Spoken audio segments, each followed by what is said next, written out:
I started coming across this group getting assigned to shoot ACT UP, the AIDS Coalition Unleashed Power. They were fun, they were funny, they had lively photogenic actions. We'll go back to the 80s. Good. Big hair. The Reagan years. There were all these people from across the country. A lot of cranky ACT UP New Yorkers. People from ACT UP LA. People from ACT UPs in the Midwest. It was a national demonstration.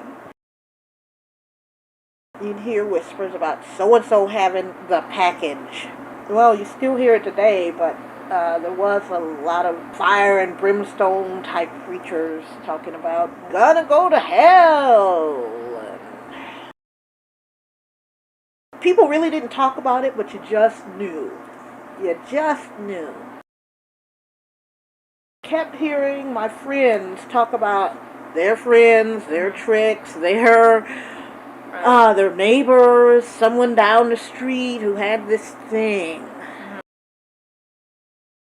And the next day was the demonstration at the CDC to try to broaden the definition of AIDS. At the time, it was very limited.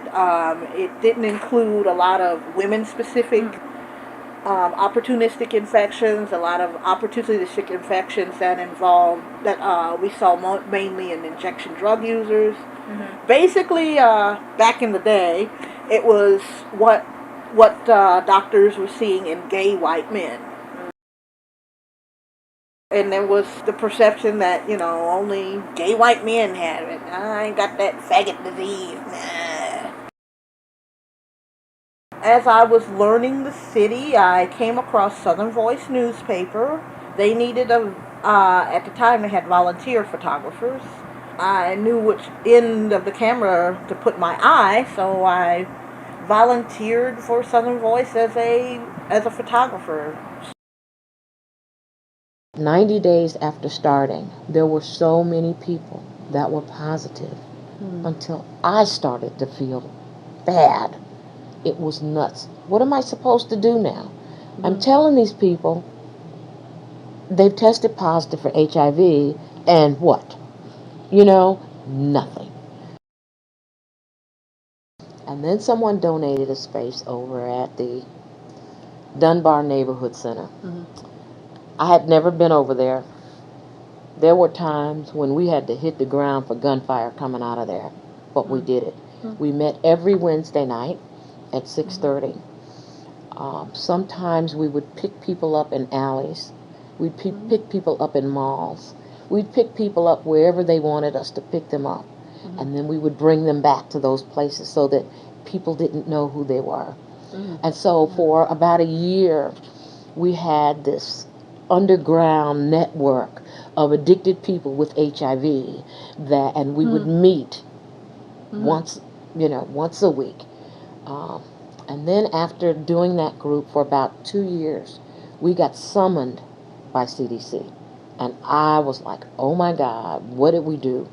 We have done something. I don't know. There was so much death. There were probably, like I said, a sprinkling of heterosexual IV drug-using black men, but for the most part, they were all black gay men, and they were dying. Oh, man. It was so bad, It was so bad back then. After I had been clean here, and I had never been clean that long, probably about 5.5 months, almost 6 months, I got a call from Los Angeles that said that a man that I used to shoot drugs with every day had AIDS and died. Well, you see, way back then we had heard about it, but it was, we were old addicts. We always cleaned our works with bleach, and there were it was a ritual kind of thing that we did, and it was just not concerned. It was almost like AIDS. Who was concerned? We were dodging herpes. I had also been asked by Aid Atlanta at that time to facilitate a support group. And these men were IV drug using men, and they were abusive because they were in an environment that was practically all gay white men, and they were so abusive. This site is going to bring a lot of addicted men and women with HIV out, and we need to be able to do something for them. I went into the substance using community. We don't know anything about HIV, and, we think you're nuts. It's hard enough to get people not to use, and you're around telling them they got HIV and don't get high. You're nuts, and we're not going to deal with you. The AIDS community was like just the opposite. Well, we don't know anything about substance abuse, and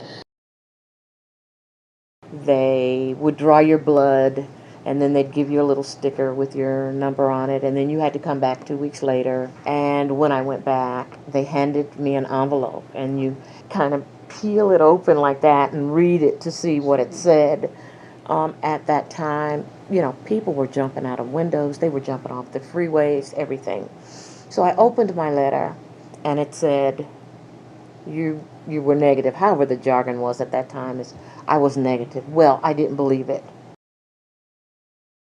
I was working in drug treatment at that time, and I was doing community presentations, and people weren't ready for HIV, especially in the black community. I mean, I remember sending out some 60 letters to black churches saying, let me come and talk with your folk. And I remember that I got a response from 3, and on the days that I had the appointments, 2 of them weren't there. But it was really, really hard. It was real hard.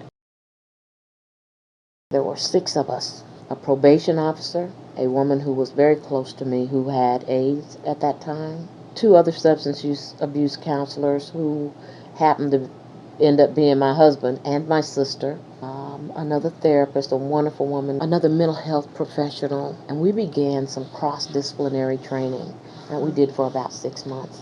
And then I took the first group of people into my living room. There were 4. And I had an apartment that was probably about as big as this room. Then there were more, and there were more, and well, when there got to be like 10 of them, 10, 11 of them, it was like, we're out of here, But I couldn't find anybody that would donate to me. It was really hard. Nobody wanted to deal with these people. Nobody wanted to deal with them. It was hard enough. Just substance users, HIV, majority of them black, half of them gay, bisexual black men and women. A lot of times the fight was like, well, because it wasn't a comparison study, it took a good while to get it published. It was finally published in AIDS Care. What it was a catalyst for us. We were able to get a space down in downtown Decatur, not too far from the train station. It was a big house, a big old house, and had these great big huge rooms. It had a half-acre backyard. It's hard enough not using. It's just such a difficult thing that unless you've had some catastrophic kind of addictive incident or experience, you just can't imagine what that's like. When I'm sitting there in a drug treatment center where people come to try to get better, and then I'm in that facility and I'm saying, and you also have HIV, it's like, what's all this for? It's because of these men who never had a safe place to be gay and who did what you told them to do. You told them to go get married. And you told her to ignore the fact that he's gay. And if you pray and you're the right kind of woman, he'll be all right. That was the first drug. And there were a lot of mixed feelings about it because finally we had something. The side effects were as bad as the disease. Okay, you have a brother come down with AIDS, or a sister, in some cases, but sisters knew how to hide it better because nobody thought they had AIDS. So when her hair changes texture, she just fixes it different. But a guy, skin tone changes, his hair texture changes, he's lost weight or gained weight, and this is all because of AZT, and it's the only drug we have. Once you start making that kind of dramatic physical change, in my experience, because the bar was still the seat of the community, they would have fundraisers. They would allow us to come in with safer sex information. They put condoms on the bar in fish bowls. They allowed folks to stand at the door and pass out stuff. And they would come to Aid Atlanta with money and with volunteers and with furniture and with stuck. If one of their own was ill, they supported them, because that was where gay life was centered. And so when AIDS hit, the bars responded. Not all bars responded the same, not all responded well, depending upon who was managing. Some bars were owned by straight folks who didn't quite get it until after they lost about 4 or 5 friends, and here they come. And that didn't take long back then. And they come to terms with their sexual identity. They're teenagers, they're young adults, they're sexually repressed, and the first place they get their needs met is in a bar with a drink in their hand. And to ask them to shift that identification away from a nightlife, away from a drink, away from the whole atmosphere of a bar was so jarring. Bars weren't necessarily owned by the people who went to them. Now, there were exceptions to that when Mr. Foster opened up Foster's on Peachtree, and his head bartender was Loretta Young, and she later opened Loretta's. And it wasn't uncommon for women's bars to be owned by men. So when you went to the bar to get a drink, you may not be looking at somebody who looks like you. So you're giving your money to an institution that doesn't reflect you. And that also played on people's minds. Now, Atlanta was the exception in that we had black bars. In the 80s and 90s, we had big black gay bars. There was a threefold risk of AIDS when it first came out. You either had to be born Haitian, you had to be an IV drug user, or a gay man. And most black folks were not, in 1982, saying, I'm a gay man. Oh, I don't believe that I'm at risk, if in fact I'm a black person in a black community, only socializing, only having sex with other black men, which was ludicrous, of course. There were places of anonymous sex where race was not an issue anyway. Black and white men together celebrated their 20th anniversary. About 20 or 30 of the men who helped me become who I am are gone. There are organizations who didn't recuperate from those kind of losses. I know among the black gay organizations, when we lost 5 or 6 people and 4 of those were board members, you couldn't replace them, not with the same level of talent and ability, and we struggled. I think that a lot of white men did not consider themselves racist because racism was a problem of straight people. This is systemic of how the black community has chosen to deal with everything. We can come together and provide for them even a safe place to speak to the needs of the community, to address the issues of HIV, to actually show that love and compassion that's supposed to be the foundation of all of our religions anyway. And they don't have to worry about doing it within the context of their religious organizations that are still trying to figure out how we're going to respond. So it was a really wonderful thing that at first looked like it would divide our community, but it actually was an opportunity to pull us all together. The founding board members who had struggled with trying to get an organization together for about 6 months, and they need an executive director. Well, I was asked to consider taking that position to help them get their 501c3, get the board a little more organized, raise $2 million to develop a facility. So I took that challenge on because I was concerned about what I was seeing and hearing in the community about this AIDS epidemic, and we didn't know that much about it back in 1988. So that's when I agreed to come on board with them beginning in 1989 to actually get Jerusalem House purchased, renovated, expanded to provide housing for 23 people living with AIDS. There was a tremendous difference in the response to HIV. In the early days, there was this misconception, oh, this is the little white gay men's disease, and as long as we stay from those little white gay men, we're okay. And I think in the African American community, traditionally, there has been a major denial factor about homosexuality. And if it's not denial, it's rejection. So we've I think in African American communities, I've always been slow to respond to things like this. What we saw, a lot of young men had been practicing a life of homosexuality for a long time, but it was not known. They were very discreet about it, and no one knew that they were gay. Well, obviously, this dread disease disclosed a lot of the sexual lifestyles of people. So once that was known, for some it was very difficult even to continue in the same circles. And I guess in some respects, if there's any good side of a disease, it actually helped America, I would say America, to face the fact that there are a lot of people who are gay, and then some that are bisexual. And buried my husband. We have these 3 kids. I found out when I went to the doctor, found out I'm HIV infected. My husband's gay. He's dying, and I'm infected too. So that's the sad thing, and that's more prevalent in the African American community than any other. The African American community is always hit twice as hard. And I think those compounding factors that contribute to that is one, the denial.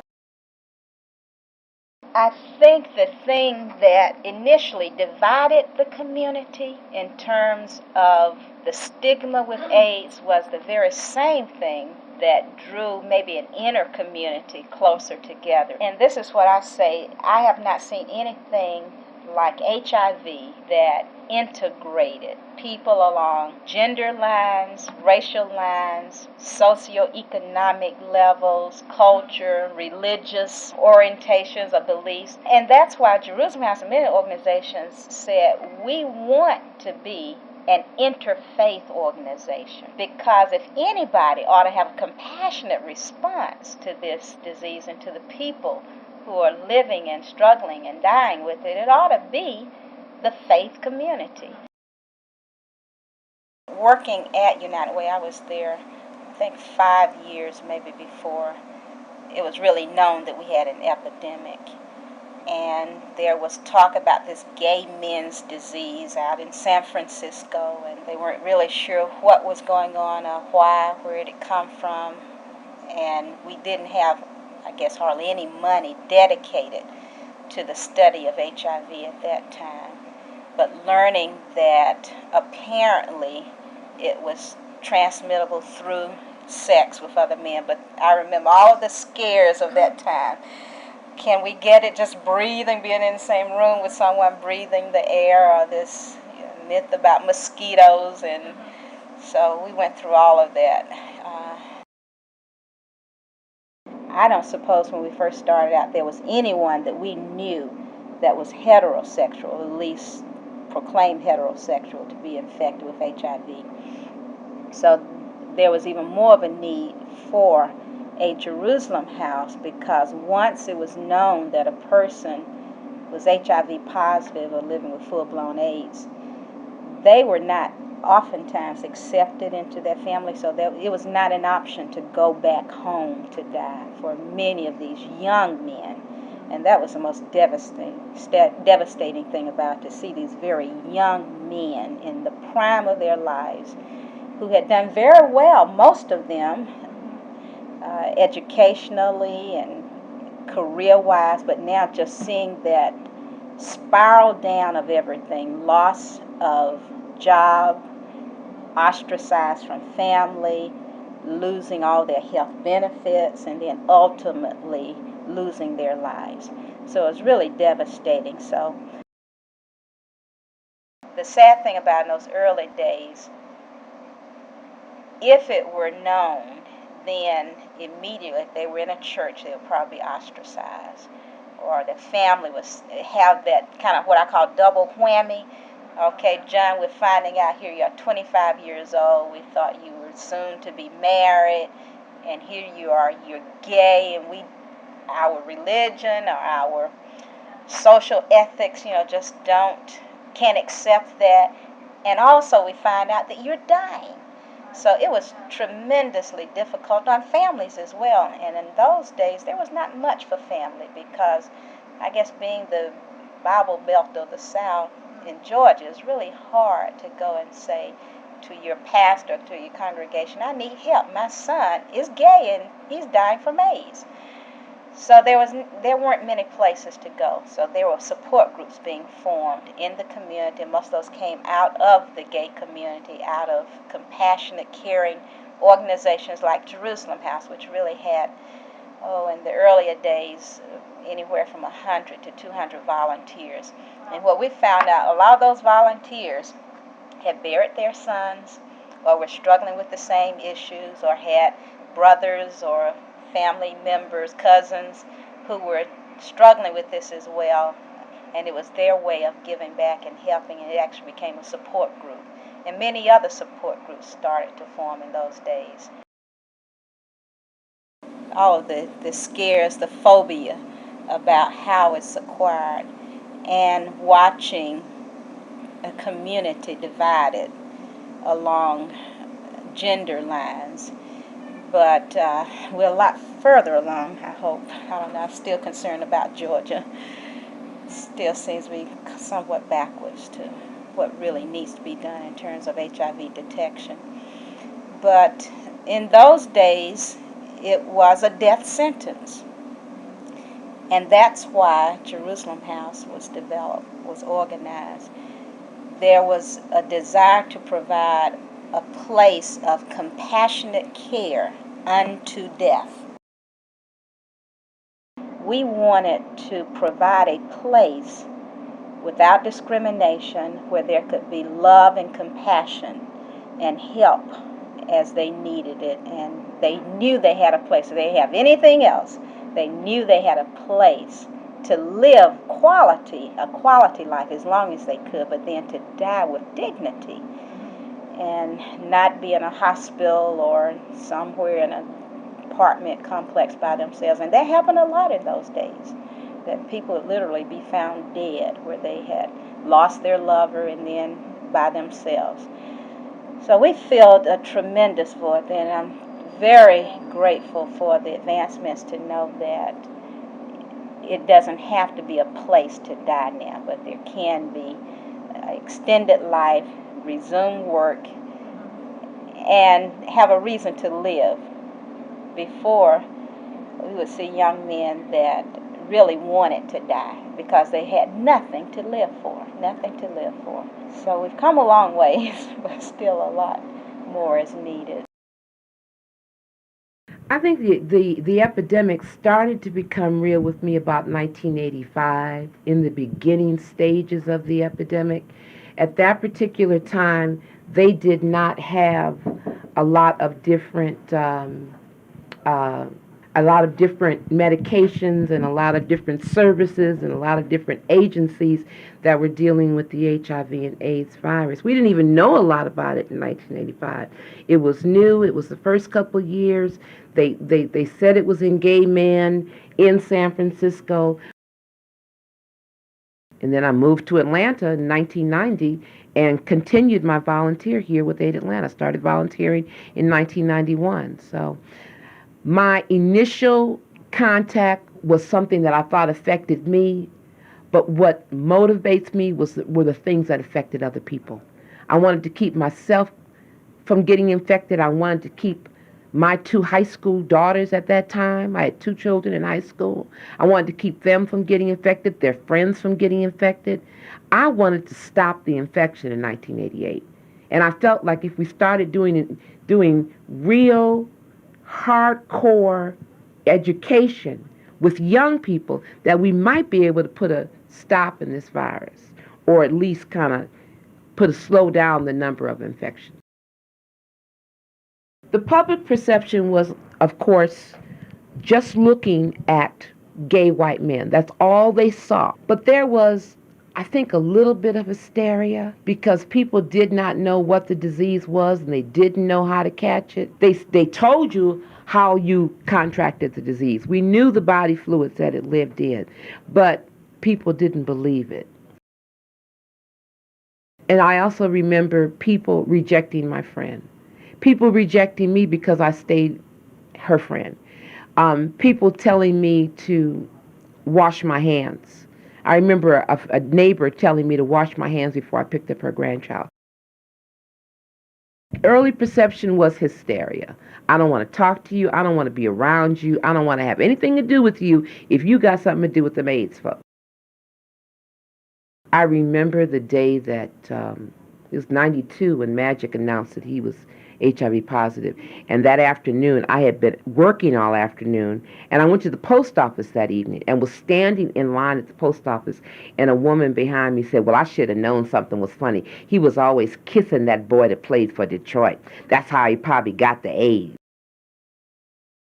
I turned around and looked at her and said, you are really ignorant about this, and you need to educate yourself. You can't get it from kissing. The only way you can get it is through sex. And who's to say that he slept with a man? He probably got it from a woman. He says he's heterosexual. He's never shown any evidence of being anything else. He probably got it from a woman. You just don't want to admit that women pass this disease just like men do. If you engage in this behavior and you don't use a condom and you mix these body fluids, you put yourself at risk for something that cannot be cured by penicillin. We're not talking about gonorrhea or syphilis, something that's going to go away. This is something you are stuck with, and people are dying of it. And I think the black community just sat back and said, it doesn't affect me. It only affects those white gay men, white gay folks. That's the only folks that are going to get this disease. That's what the black community said. That's what black churches said. That's what black community said. Black gay men started to actually acknowledge and claim this disease because it was a gay disease. But I think that the heterosexual audience of this country did not start to think about this disease until after Magic was said to be HIV positive. And then still, a lot of folks still don't claim it now. We still have a hard time getting messages in the churches. We still have to do abstinence-only messages in high schools. It was so ironic. Yesterday I was at this high school, and we were talking about HIV and AIDS, and we were giving them all the information on HIV and AIDS, but it was an abstinence-only program. We couldn't give out condoms. And there were 35 girls in that school that were pregnant. I asked the nurse, how many pregnancies did she have? She said she had 36 and 3 had already delivered. So there were 39 girls there that were pregnant in that school. There were 35 sitting in the audience, big old fat bellies just sitting there. But we can't give out condoms because the school district says that these kids aren't sexually active. Well, somebody's sexually active because they're getting pregnant. In the black community, they have not taken charge and said, this is mine. Like they did with sickle cell. This is a disease that affects us. So we need to get tested. We need to get education. We need to do this. And everywhere there was sickle cell information, because we claimed it as our own. It was our disease. It was something that affected us. We needed to get instruction on it. We needed to find out how to fight it. We needed to find out how you pass it. We claimed that. And because we claimed it, we took the steps to fight it. We have never claimed HIV and AIDS, and I don't think we ever will, because it relates to sex. And if it relates to sex, blacks don't want to claim it. We're not sexually active. Are you kidding? Since the beginning of the epidemic, 21 million people have died worldwide. So you say another 10 years, we're going to lose another 10 million? We need prevention. We need education. We need intervention. We need harm reduction. We need money for advertising. We need to get the message out to every young person or every person who's sexually active that you're putting yourself at risk for something that's going to kill you. And we need to do that, and we need to do it soon and fast, or I don't know what's going to happen. I've talked to young women and young people who have said, I really am changing the things I do.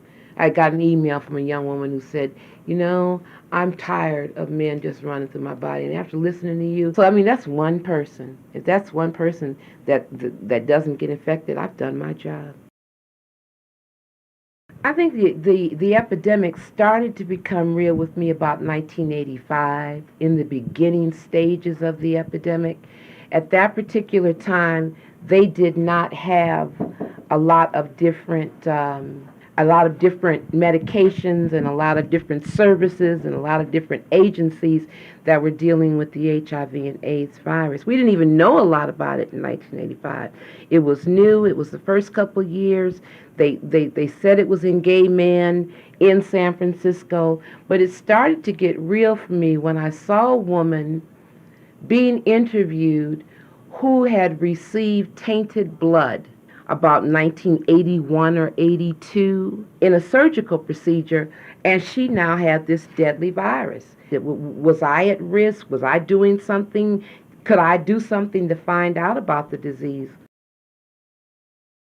But it started to get real for me when I saw a woman being interviewed who had received tainted blood about 1981 or 82 in a surgical procedure, and she now had this deadly virus. And I was a little bit disturbed because I was like, well, wait a minute. I had some blood. I had a surgery, a major surgery in 1981, and had received blood at that time. And I thought that maybe, did I get tainted blood? Was I at risk? Was I doing something? Could I do something to find out about the disease? And that's when it first began to become real to me. But I didn't know it was gonna, how it did her in the end. I did not know it was gonna be like that. That's the first person I ever knew had AIDS, and back then I really didn't know anything about AIDS. And it seemed after that I became more aware. I think at the beginning everybody thought it was so highly contagious. I think we were ignorant and we didn't know. And there wasn't no Ryan White, no social network, no centralized case management. And I think out of about 5 sessions, we discovered that of the women in the room who were living with AIDS and who were either actively using substances or were in recovery, 100% of them had a history of sexual or physical violence in their background. All of us who are originally impacted by HIV and AIDS are somewhere in the margins, whether we're women, whether we're black, po, substance abusers, gay, bisexual, transgender, lesbian, whatever. We were dying like mad. Unbelievable. We would have someone show up at the clinic and be gone in a month. I mean, the average lifespan at that point from point of diagnosis was 6 months, for at least 3 or 4 years in there. Why are we dying like this? At least in the urban setting, within the communities, within the housing areas, on the streets and in the neighborhoods, people saw people dying. And that became clear. Women losing partners and finding out their status. I think another advent for us obviously had to have been any of the information in the media, whether it was around Willie Smith or Rock Hudson or James Baldwin, or all these different people out there that were dying in the late 80s. This was 85, after the big Rock Hudson announcement. It's very difficult to be in a space with at least 50 black folk, and at least a third of them don't know somebody, have somebody, or related to somebody in their family who's been in prison. And you probably would have a quarter of the people in the room who know somebody or related to somebody or know somebody who knows somebody who's HIV positive or who has died of AIDS. Because the minute somebody sees a young, active, healthy-looking adult with a half-fare card, they automatically know that they must be living with AIDS. It's that culturally conscious now, in the sense that there are small things like that people are, on a real quiet level, quite clear about. And that's where stigma and discrimination still come in. Not finding out about their status until they were on the floor of the Grady emergency rooms, or when they delivered their babies. I mean, some of the issues in terms of managing HIV and understanding and living with HIV or living with AIDS or an AIDS diagnosis had a lot to do with getting the right information, getting the diagnosis at the right time. People were just not educated. In the late 80s, early 90s, I think the 2 things that changed were, one, with the advent of the AZT 076 study that began recommending, or, we started the HIV testing of all pregnant women, particularly in the public health settings, the word started spreading through families that it's hard to discriminate if you don't know. If you know, or you think you can make some assumptions about a situation, so like people began to make assumptions. If you're a drug addict, you must have AIDS. Because of white male privilege, regardless of sexual identity, that community has been able to move closer to the center as a result of their tremendous and powerful work on HIV and AIDS, no doubt. And what should have been a coattail ride didn't necessarily go that way for the rest of us. And so it's been a slower process of trying to move. I think the biggest closet in the world holds black men's sexuality in it. You know, hidden sexual identities or hidden sexual behaviors. And then I think in the early 90s, the next thing that did it was the changing of the definition, the augmentation of the CDC's definition of AIDS, which doubled the count in a year. And then it was all people of color. So, I mean, and women, when they actually started to include some of these other opportunistic infections. And that alone, I think, you know, when more people were actually diagnosed and going home on disability, or turns out that we became like the only safe space in town for women to talk about HIV. And so a lot of positive women were ending up in our workshops that were about prevention.